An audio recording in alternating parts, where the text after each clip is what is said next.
जिथे जिथे अशा प्रकारचे डबल आहे तिथे संबंधित अधिकारी संबंधित मतदारांना कॉन्टॅक्ट करून तो कुठल्या प्रभागामध्ये आणि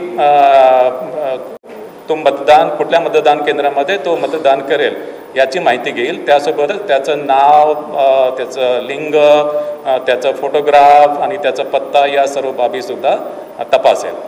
ज्या मतदान केंद्रामध्ये त्यांनी केलेलं आहे त्या मतदान केंद्रामध्ये त्याला मतदानाची सोय असेल आणि इतर मतदान केंद्रामध्ये त्याला मतदान करता येणार नाही।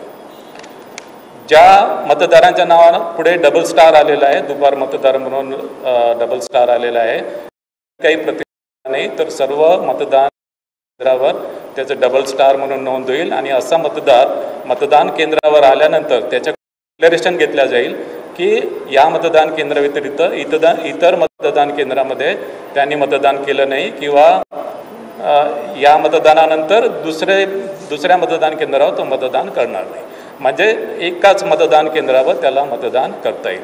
ऑफकोर्स त्याच्या जे अधिनियम आहेत आणि नियम याच्यामधल्या मतदाराविषयी ज्या तरतुदी आहेत त्या ऑफकोर्स प्रिसाइडिंग ऑफिसर या तपासून घेतील। मतदार जागृतीच्या संदर्भात मतदानाचा टक्का यासाठी आम्ही 32 वेगवेगळ्या प्रकारचे कॅम्पेन आम्ही घोषित केलेले आहेत आणि संबंधित नगर परिषद आणि नगरपंचायती यांच्या निधीमधून हे जे मतदान आणि काही निधी राज्य निवडणूक आयोगाकडे पण आहे, सोशल मीडियाच्या माध्यमाने आणि राज्य निवडणूक आयोगाने त्याच्या संदर्भात एक गीतसुद्धा तयार केलेलं आहे आणि या वोटर्स अवेअरनेस माध्यमाने मतदानाचा टक्का जास्तीत जास्त वाढेल याच्याबद्दल आम्ही दक्षता घेतली। वेगवेगळे पोस्टर्स, बॅनर्स, क्रिएटिव्ह आर्ट, भित्तिचित्र, चित्ररथ याच्या माध्यमाने सुद्धा वोटर्स अवेअरनेस कॅम्पेन राबवलं। मतदान केंद्रावर पुरेशा सुविधा देण्यात आलेल्या आणि त्याच्यामध्ये विशेष करून दिव्यांग मतदार, तान्ह्या बाळासह ज्या स्त्रिया आहेत, गरोदर स्त्रिया आहेत, ज्येष्ठ नागरिक आहेत यांना प्राधान्याने मतदान करून दिलं जाईल। दिव्यांगाने नागरिकांसाठी रॅम्पची सोय केलेली आहे, याशिवाय व्हीलचेअरची सुद्धा व्यवस्था करण्यात येणार आहे।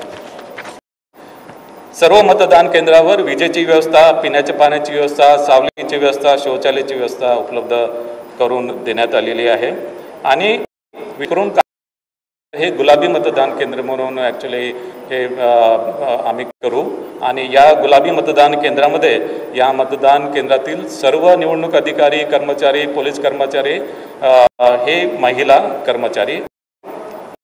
यावेळेस मतदान केंद्राच्या इमारतीमध्ये मोबाईल नेण्याची एक फॅसिलिटी आम्ही दिलेली आहे, मात्र ॲक्च्युअल मतदान केंद्रामध्ये मोबाईल नेता येणार नाही, त्या इमारतीमध्ये नेता येईल आणि त्या मतदान केंद्राच्या बाहेर एक फॅसिलिटी असेल तिथे मोबाईल तिथे डिपॉझिट करता येईल, मात्र हे कंपल्सरी नाही। हे निर्णय अधिकारी याच्या संदर्भात निर्णय घेतील की कुठल्या मतदान केंद्रावर ही मोबाईल नेण्याची फॅसिलिटी उपलब्ध करून द्यायची आहे। या निवडणुकीसाठी नगर परिषद नगरपंचायत निवडणुकीसाठी 288 निवडणूक अधिकारी आणि 288 सहाय्यक निवडणूक निर्णय अधिकारी यांची व्यवस्था आम्ही केली आहे।